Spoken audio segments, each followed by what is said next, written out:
Welcome viewers. అది మే 30, 2007 బీహార్లోని ముసాగర్ గ్రామం చెందిన సమీప పోలీస్ స్టేషన్కి ఒక కాల్ వచ్చింది.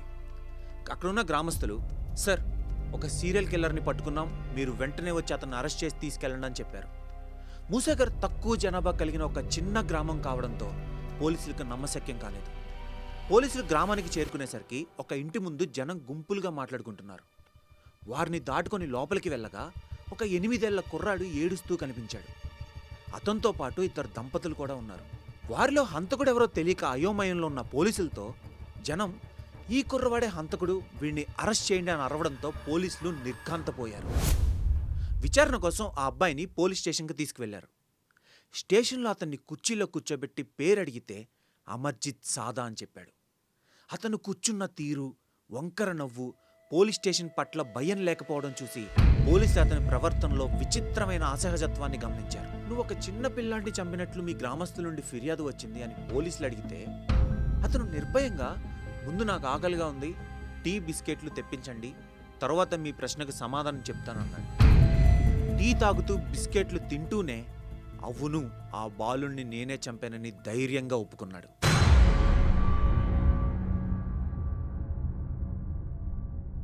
ఎనిమిదేళ్ల వయసులోనే హత్యలు చేసే స్థితికి ఎలా వచ్చాడో ఆ హత్యల గురించి వివరాలు ఈరోజు వీడియోలో మనం తెలుసుకుందాం.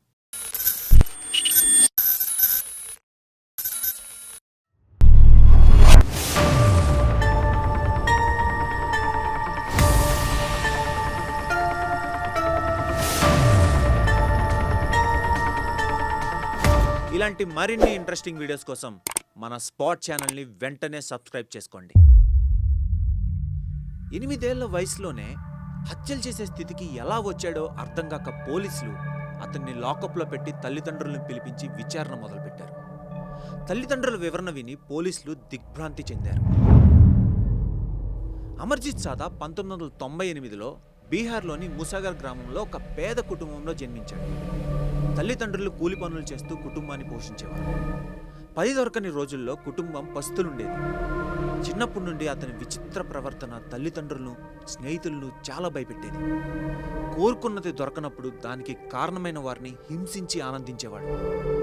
ఆటల్లో ఓడిపోతే స్నేహితుల్ని కొట్టి పారిపోయేవాడు.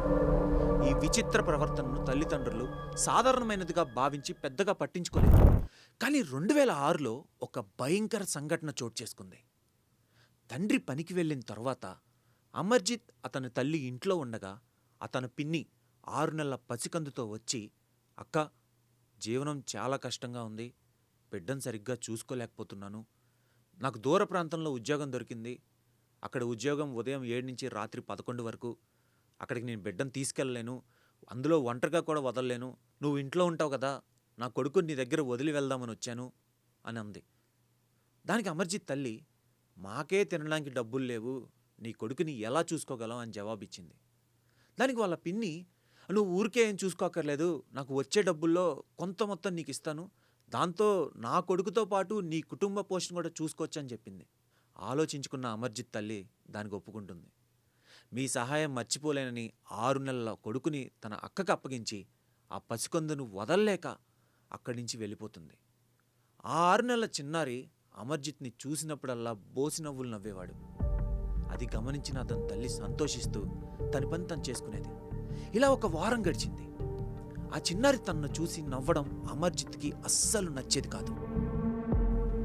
తన తల్లి దగ్గర లేనప్పుడు ఆ కుర్రవాడి బొగ్గలు గిల్లేసి దవడపై కొట్టేవాడు. వాడు ఏడుస్తుంటే చూసి సంతోషించేవాడు అమర్జిత్. ఒకరోజు అమర్జిత్ తండ్రి పనిలోకి వెళ్ళిపోయాడు.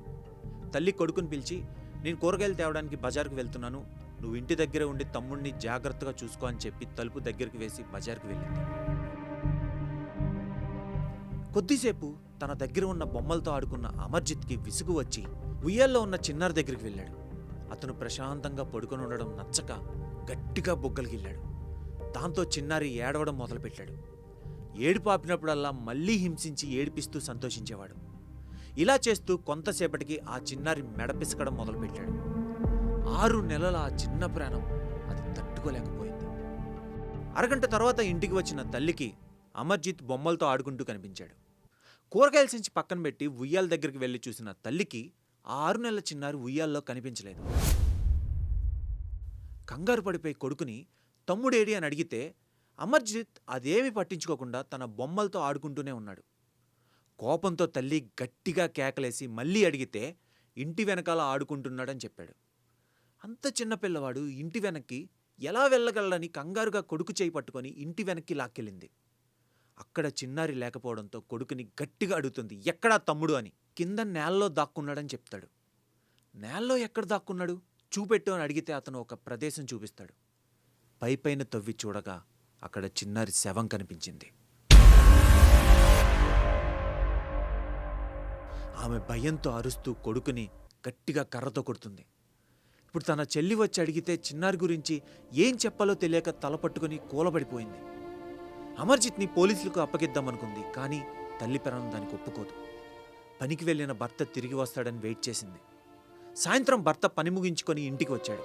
అమర్జిత్ తల్లి అతనికి జరిగిందంతా చెప్పింది. అమర్జిత్ తండ్రి కోపంతో తన బెల్టును తీసి కొడుకును కొడతాడు. తన కొడుకు చిన్నవాడు కావడంతో తెలియక ఏదో చేశాడని, ఈ సమస్యను ఎలా పరిష్కరించుకోవాలని ఆలోచిస్తాడు. ఈ విషయం మీ చెల్లికి ఒక నెల దాకా చెప్పొద్దు, నెల పోయాక మీ చెల్లితో నేనే మాట్లాడతానని చెప్తాడు. ఒక నెల గడిచాక చిన్నారిని చూడ్డానికి అమర్జిత్ పిన్ని వాళ్ళ ఇంటికి వస్తుంది. అప్పుడు ఆమె సోదరి, నా కొడుకు తెలియకుండానే పెద్ద తప్పు చేశాడు, నువ్వు మాపై ఉంచిన నమ్మకాన్ని మేము కాపాడుకోలేకపోయాం, నువ్వు ఎలాగైనా మమ్మల్ని క్షమించాలి అని ఆమె కాళ్లపై పడి ఏడవడం ప్రారంభించింది. చెల్లికి ఏమీ అర్థం కాక చిన్నారి ఏదని అడగడంతో అమర్జిత్ తల్లి జరిగిందంతా చెప్పడం మొదలుపెట్టింది. అది విన్న ఆమె సోదరి కుప్పకూలిపోయి ఏడుస్తూ ఉంటుంది. చాలాసేపు బాధపడిన తర్వాత చనిపోయిన తన బిడ్డ తిరిగి రాదని తెలిసి తన అక్కపై ఉన్న ప్రేమతో ఈ విషయం ఇంకెవ్వరికీ చెప్పకుండా అక్కడి నుంచి వెళ్ళిపోయింది. అయితే వాళ్ళ కొడుకు చేసిన ఈ తప్పును దాచిపెట్టడం వల్ల భవిష్యత్తులో వాళ్ళు ఏం కోల్పోతారో వాళ్ళకప్పుడు అర్థం కాలేదు. ఈ బిడ్డ చనిపోయి 6 నెలలు గడిచింది. అప్పటికే 3 నెలలు గర్భవతిగా ఉన్న అమర్జిత్ తల్లి ఒక ఆడబిడ్డకు జన్మనిచ్చింది. అమర్జిత్ తల్లిదండ్రులు ప్రతిరోజు తమ కొడుకుని తమ దగ్గర కూర్చోబెట్టుకొని, ఈ చిన్నారి నీ చెల్లెలు, మా తర్వాత నువ్వే ఏమైనా జాగ్రత్తగా చూసుకోవాలి, మేమెక్కడికైనా వెళ్ళినా నువ్వే సంరక్షించుకోవాలని చెప్పి వాడికి ఆ చిన్నారిపై ప్రేమ కలిగేలా ప్రోత్సహించేవారు. దానికి తగ్గట్టుగానే అమర్జిత్ కూడా చెల్లెలిపై ప్రేమను చూపిస్తూ ముద్దులు పెట్టుకుంటూ లాలించేవాడు. ఇది చూసి తల్లిదండ్రులకు మునుపటి సంఘటన ఏదో పొరపాటున జరిగిందని, ఇక తమ కూతురికి కొడుకు వల్ల ఎలాంటి ప్రమాదము ఉండదనే ఆశ కలిగింది. అమర్జిత్కి చెల్లెలు పుట్టి 2 నెలలు గడిచింది. అప్పటికి పిన్ని కూతురు చనిపోయి 8 నెలలైంది. ఆ రోజు అందరూ భోజనం చేసి నిద్రపోయారు. ఆ సమయంలో ఇంట్లో మేల్కొని ఉన్న వ్యక్తి అమర్జిత్ మాత్రమే. తల్లిదండ్రులు దూరంగా నిద్రపోతున్నట్లు గమనించి అప్పటి వరకు తాను ఆడుకుంటున్న బొమ్మలను ఉయ్యాల పక్కన పెట్టి ఉయ్యాల్లో నిద్రపోతున్న చెల్లిని చూశాడు. చప్పుడు లేకుండా నెమ్మదిగా ఉయ్యాల వైపు వంగి ఒక చేతిని నోటిపై ఉంచి రెండో చేత్తో మెడ పిసకడం ప్రారంభించాడు. ఎంతోసేపు తట్టుకోలేని ఆ చిన్నారి ప్రాణం వెంటనే ఊపిరొదిలేసింది. తర్వాత అమర్జిత్ ఉయ్యాల పక్కన ఉన్న తన బొమ్మలు తీసుకొని తన గదిలోకి వెళ్ళి ఆడుకోవడం మొదలుపెట్టాడు. ఈ అలికిడికి మేల్కొన్న తల్లి కొడుకు గదిలోకి వెళ్ళి చూస్తే అతను ఆడుకుంటూ కనిపించాడు. చిన్నారికి పాలివ్వడానికి ఉయ్యాల నుంచి లేపి చేతిలోకి తీసుకునేసరికి అప్పటికే తలవాలిపోయి ముఖం రంగు మారిపోయి ఉంది. భయపడిపోయి భర్త దగ్గరికి పరిగెత్తింది. చూడగానే చిన్నారి చనిపోయిందని అర్థమైంది. వెంటనే అమర్జిత్ దగ్గరికి వెళ్ళి చెల్లిని ఏం చేశామని అడిగితే నవ్వుతూ నేనే చంపానని చెప్పాడు. విపరీతమైన కోపంతో అతని తండ్రి అమర్జిత్ని మళ్ళీ కొట్టడం మొదలుపెట్టాడు. ఈ అలజడికి ఇరుగు పొరుగు ప్రజలు చేరి ఏమైందని చూస్తుండగా, ఇది మా ఇంటి సమస్య, మేము చూసుకుంటాం, ఈ విషయం దయచేసి బయట పోలీసులకి ఎవరికీ చెప్పొద్దు అని వాళ్ళు ఇరుగు పొరుగు వాళ్ళని ప్రాధేయపడ్డారు. వాళ్ళు కూడా ఈ విషయం ఎవరికీ చెప్పకపోవడంతో కొన్నాళ్ళకి అది సద్దుమణిగిపోయింది. 2007 మే 30న చుంచుందేవి అనే ఒక ఆవిడ తన 8 నెలల బిడ్డని రేషన్ షాప్కి తనతో పాటు తీసుకెళ్లలేక తను పనిచేసే పాఠశాలలో ఒక ఉయ్యాల కట్టి అందులో ఆ పాపను నిద్రపుచ్చి రేషన్ తెచ్చుకోవడానికి వెళ్ళింది. ఆడుకుంటూ ఆ పాఠశాల దగ్గరికి వెళ్ళిన అమర్జిత్ కిటికీలోంచి లోపలికి తొంగి చూడగా ఉయ్యాల్లో ఎవరో చిన్నారి నిద్రపోతున్నట్లుగా కనిపించింది. వెంటనే గోడ చుట్టూ తిరిగి వెళ్ళి ఆ గదిలోకి ప్రవేశించి ఉయ్యాల్లో ఉన్న చిన్నారిని అక్కడి నుంచి తీసుకొని వెళ్ళిపోయాడు. రేషన్ షాప్ నుంచి వచ్చిన తన తల్లి ఉయ్యాల్లోకి చూడగా తన బిడ్డ కనపడకపోవడంతో ఏడుపుతో కుప్పకూలిపోయింది. ఆ ఏడుపుకి పాఠశాల చుట్టూ పనిచేస్తున్న మిగతా వాళ్ళు అక్కడికి చేరి విషయం తెలుసుకొని ఇది ఎవరి పనో మాకు తెలుసు, వెళ్ళి అక్కడే చూద్దామని అమర్జిత్ ఇంటికి గుంపుగా బయలుదేరతారు. ఇంటి ముందు నిలబడి అమర్జిత్ తల్లిదండ్రుల్ని గట్టిగా కేకలేస్తారు. ఇప్పటివరకు నీ కొడుకు చేసిన నిర్వాకాన్ని నీ ముఖం చూసి ఊరుకున్నాం, ఇప్పుడు వేరే చిన్నారిని కూడా నీ కొడుకు ఎత్తుకెళ్ళిపోయాడు, ఇక మేము చూస్తూ ఊరుకోము, మర్యాదగా వాడిని మాకు అప్పగించండి అని గట్టిగా కేకలు వేస్తారు. చుంచుందేవి అమర్జిత్ తల్లిదండ్రులను చూసి ఏడుస్తూ చాలా బతిమలాడుతుంది. నాకు ఆ చిన్నారి తప్ప ఇంకెవరూ పిల్లలు లేరు, వాళ్ళు లేకపోతే నా భర్త వచ్చి నన్ను కొడతాడు, దయచేసి నా బిడ్డను నాకు అప్పచెప్పమని ప్రాధేయపడుతుంది. అమర్జిత్ తల్లిదండ్రులు, నా కొడుకు కేవలం 8 సంవత్సరాల వయసున్న చాలా చిన్నవాడు, వాడికి ఇలాంటి పాప పనులు తెలీదు, దయచేసి మీరు మా ఇంటి ముందు నుంచి వెళ్ళిపోండి అని సమాధానం చెప్తారు. వాళ్ళని తోచుకుంటూ లోపలికి వెళ్ళిన జనాలకి లోపల బొమ్మలతో ఆడుకుంటున్న అమర్జిత్ కనిపించి నివ్వెరపోతారు. చుంచుందేవి అమర్జిత్ కాళ్ళపై పడి బ్రతిమలాడుతుంది, నా కొడుకు నాకు ఇచ్చేయమని. దానికి అతను చిరునవ్వుతో, స్కూల్లో ఉన్న కొడుకు కోసమా నువ్వు అడిగేది, వాడైతే స్కూల్ వెనుకలో ఉన్న తోటలో ఉన్నాడు, వెళ్ళి తెచ్చుకోమని చెప్తాడు. చుంచుందేవికి ఏమీ అర్థం కాదు. వెంటనే స్కూల్ వెనుకున్న తోటలోకి పరుగున వెళ్ళి అక్కడంతా వెతకడం ప్రారంభిస్తుంది. చిన్నారి ఎక్కడా కనిపించకపోవడంతో అక్కడే ఏడుస్తూ కూలిపోతుంది. ఈలోపు అక్కడికి చేరుకున్న గ్రామస్తులకి దూరంగా ఒక మట్టి కుండ కనిపించడంతో దాంట్లోకి చూడగా ఆ 8 నెలల చిన్నారి అందులో శవమై కనిపిస్తుంది. అది చూసిన చుంచుందేవి దుఃఖానికి అంతు లేకుండా పోయింది. ఆ బిడ్డని తల్లిని తీసుకొని గ్రామస్తులంతా తిరిగి అమర్జిత్ ఇంటికి చేరుకొని అతని తల్లిదండ్రులకి వాళ్ళ కుమారుడు చేసిన నిర్వాకం చెప్పి బయటకు వచ్చి ఇంటికి గడపెట్టి పోలీసులకి సమాచారం ఇచ్చారు.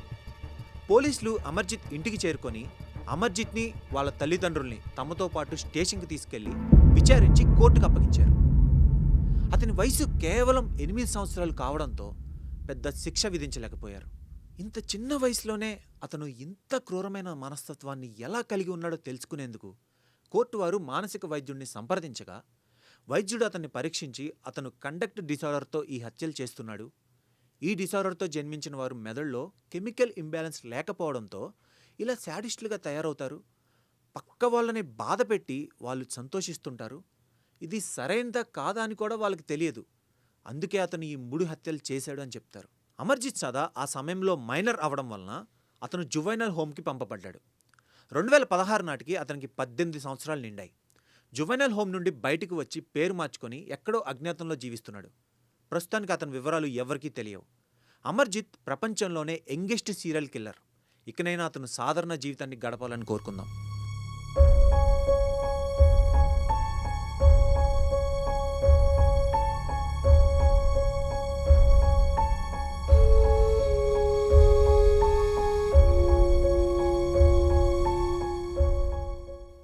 మరొక ఇంట్రెస్టింగ్ స్టోరీతో నెక్స్ట్ ఎపిసోడ్లో కలుసుకుందాం. Until then, by.